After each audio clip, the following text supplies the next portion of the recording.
Vendió el carro de la familia, para dárselo a su ex sin avisarme. Llegué del trabajo pensando solo en una cosa: recoger el carro, pasar por el mercado y volver antes de que oscureciera. Pero el garaje estaba vacío. Me quedé quieta unos segundos, con las llaves en la mano, mirando a ese espacio donde siempre estaba el carro de la familia. No pensé lo peor. De hecho, lo primero que asumí fue algo simple: el mecánico, una revisión, cualquier cosa normal.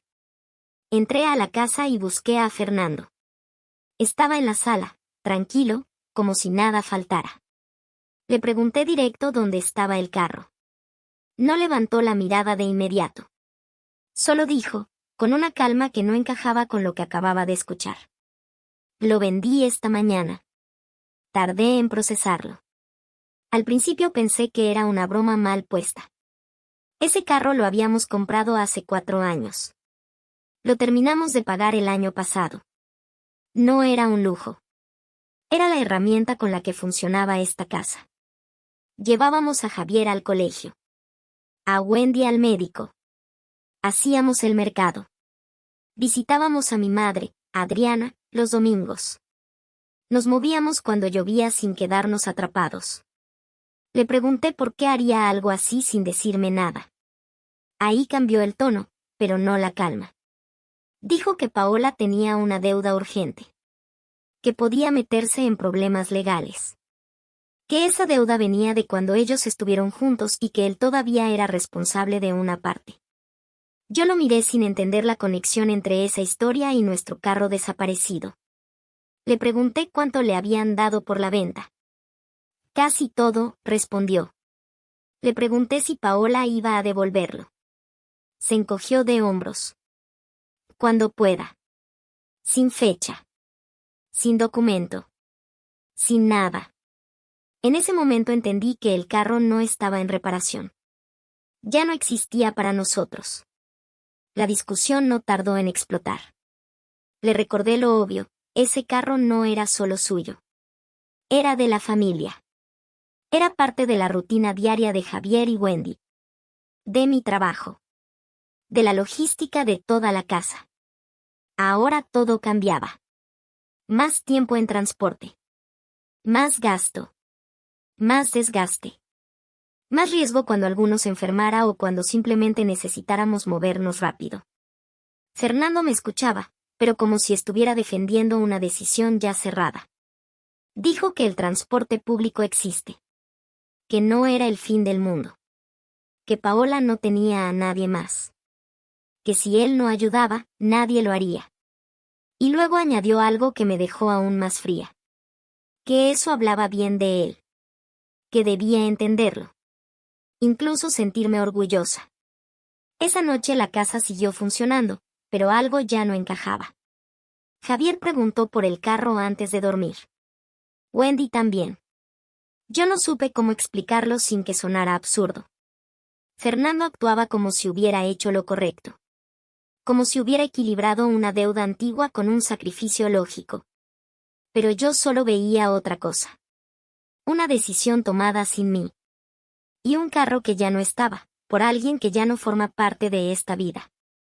La primera semana sin el carro fue más pesada de lo que Fernando quiso admitir. Salíamos más temprano. Mucho más temprano. Javier empezaba a quejarse desde el primer día. El bus lo dejaba lejos del colegio y tenía que caminar varias cuadras. Wendy se cansaba rápido, especialmente cuando el calor subía y no había sombra en el camino. Yo intentaba reorganizar todo en mi cabeza cada noche, como si fuera un problema logístico que pudiera resolverse con más esfuerzo. Pero no era eso. Era tiempo. Era dinero. Era energía. Y era desgaste diario. Fernando seguía igual. Para él, nada estaba roto. Incluso parecía más tranquilo, como si haber hecho lo correcto le diera una especie de estabilidad interna que el resto de la casa no compartía. Una mañana, mientras esperábamos el bus bajo una lluvia ligera, Javier me preguntó: ¿por qué ya no tenemos carro? No supe qué responderle sin complicar todo. Le dije que estaba en mantenimiento. Wendy me miró como si no creyera del todo. Y yo tampoco. En casa, la situación se volvió repetitiva. Mercado en varias vueltas. Bolsas pesadas. Caminatas innecesarias. Cada salida se sentía más larga de lo que debería. Empecé a notar algo que antes no era evidente. Todo dependía del carro sin que nos diéramos cuenta. Y ahora que no estaba, la casa funcionaba, pero mal. Una tarde llegué antes que Fernando. Lo encontré revisando el celular en la cocina. Le pregunté si había pensado en alguna forma de recuperar el carro o al menos una solución intermedia. No levantó la voz. Solo negó con la cabeza. Y no es posible ahora. Le pregunté si Paola había dicho algo nuevo. Está resolviéndolo. Esa frase se quedó en el aire. Resolviéndolo no significaba nada concreto. Significaba esperar. Sin garantías. Sin fechas. Sin control. Ahí fue cuando le dije algo más directo. Que no se trataba de ayudar o no ayudar. Que el problema no era la deuda de Paola. El problema era la decisión. Él había vendido algo que usábamos todos sin preguntarme. Sin discutirlo. Sin darme opción. Fernando me miró por primera vez con incomodidad real. No enojo. Incomodidad. Como si la conversación estuviera entrando en un terreno que prefería evitar. Y yo lo hice porque era lo correcto, dijo al final. ¿Para quién?, respondí. No contestó. Esa noche el ambiente en la casa cambió. No hubo discusión fuerte. No gritos. No drama visible. Solo silencio. Pero era un silencio pesado. Javier lo notó. Wendy también. Y yo entendí algo incómodo. Los niños ya estaban empezando a ajustar su vida a una ausencia que no habían elegido. Antes de dormir, Fernando mencionó algo como si fuera un detalle menor. Que Paola estaba agradecida. Que pronto iba a devolver algo del dinero. Algo. Sin claridad. Sin seguridad. Me di cuenta de que ese era el verdadero problema. No era solo el carro. Era la confianza de que las decisiones de esta casa se tomaban dentro de esta casa. Y esa confianza ya no estaba intacta. La situación empezó a notarse fuera de casa. Adriana, mi madre, fue la primera en comentarlo. Un domingo me llamó temprano para preguntar por qué ya no llegábamos en el carro. Le di la misma explicación corta que había repetido toda la semana. Mantenimiento.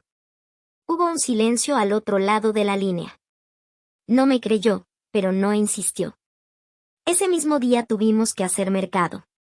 Sin carro, todo se volvió más pesado. 2 viajes. Luego un tercero porque siempre faltaba algo. Wendy se cansó a mitad del camino y tuve que cargar parte de las bolsas mientras Javier ayudaba como podía. Cuando llegamos a la casa, ya estaba oscuro. Fernando estaba sentado como si nada hubiera cambiado. Le conté lo que había pasado con el mercado. No reaccionó con sorpresa. Dijo que era cuestión de organización. Que nos acostumbraríamos. Esa palabra me molestó más de lo esperado. Acostumbrarnos implicaba aceptar algo que no debía ser normal. Esa noche discutimos de nuevo. Más directa que las anteriores. Le dije que no era sostenible.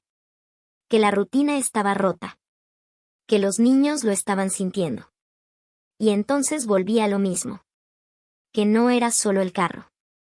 Era la forma en que lo había decidido todo. Fernando se defendió con la misma idea de siempre. Que Paola era su responsabilidad. Que la deuda era real. Que no podía ignorarla. Y que si yo estuviera en su lugar, entendería. Ahí le pregunté algo que lo dejó en silencio. Si hubiera sido necesario vender otra cosa de la casa sin consultarme, también lo habría hecho. No respondió de inmediato. Y cuando lo hizo, fue evasivo. No es lo mismo.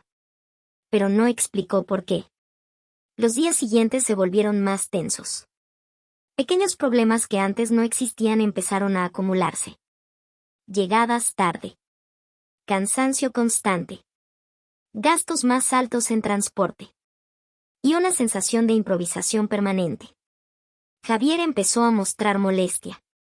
No lo decía de forma directa, pero lo noté en sus comentarios cortos. Wendy se volvió más silenciosa. Y yo empecé a sentir que la casa estaba funcionando en modo supervivencia. Una tarde recibí un mensaje de Fernando mientras estaba en el trabajo. Decía que Paola iba a intentar devolver una parte pronto. Otra vez esa palabra vaga. Intentar.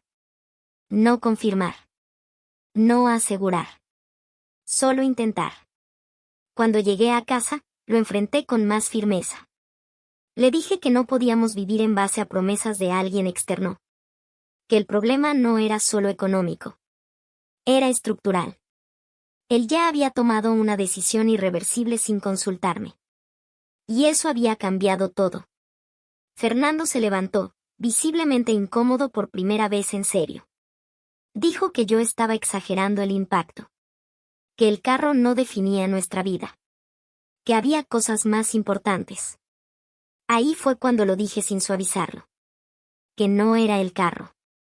Era el hecho de que eligió a otra persona por encima de su propia familia sin preguntarnos. El silencio que siguió fue distinto a los anteriores. Más frío. Más definitivo. Esa noche no hablamos. Pero tampoco fue paz. Fue distancia. Y en esa distancia empecé a entender que el conflicto ya no era solo por una decisión pasada. Era por todo lo que esa decisión había demostrado. La tensión ya no necesitaba discusión para sentirse. Se había instalado en la casa como algo permanente. No era un momento puntual. Era el nuevo estado de todo. Una noche, mientras los niños ya dormían, decidí hablar sin rodeos. Le dije a Fernando que esto no podía seguir así. Que la familia no estaba funcionando. Que cada decisión cotidiana se había vuelto más difícil por algo que él decidió solo. Él no negó lo ocurrido. Pero insistió en lo mismo. Que Paola estaba pasando por una situación límite. Que la deuda era su responsabilidad moral. Y que él no podía ignorarlo. Le pregunté entonces qué pasaba con la responsabilidad hacia nosotros. Hacia Javier. Hacia Wendy. Hacia mí. No respondió de inmediato. Esa pausa fue suficiente. Luego dijo que estaba cumpliendo con lo que creía correcto. Que no podía vivir tomando decisiones solo desde la comodidad. Que a veces había que asumir consecuencias por el pasado. Le respondí algo más directo que antes. Que el problema no era ayudar. Era decidir sin nosotros. Sin consideración. Sin conversación. Sin límite. El silencio se extendió. Esta vez no hubo evasión. Solo incomodidad abierta. Le dije algo que ya no podía sostener dentro de mí. Que el carro no era el punto de retorno. El punto de retorno era la confianza. Y esa confianza ya estaba dañada. Fernando bajó la mirada por primera vez en toda la conversación. No discutió. No justificó. Solo quedó en silencio. En los días siguientes no hubo cambios reales. Paola seguía siendo una promesa pendiente. La casa seguía ajustándose como podía. Y la vida continuaba en modo incompleto. Pero algo sí cambió. Yo dejé de justificar lo que no tenía sentido justificar. Dejé de repetir explicaciones a los niños que ya empezaban a notar inconsistencias. Y dejé de fingir normalidad donde no la había. Adriana volvió a preguntar por nosotros. Esta vez no mentí con la misma facilidad. Solo dije que las cosas estaban complicadas. Y lo estaban. Una tarde, Javier me preguntó directamente si el carro iba a volver. No supe qué decirle. Le dije la verdad más simple posible. Que no dependía de nosotros. Wendy no preguntó nada.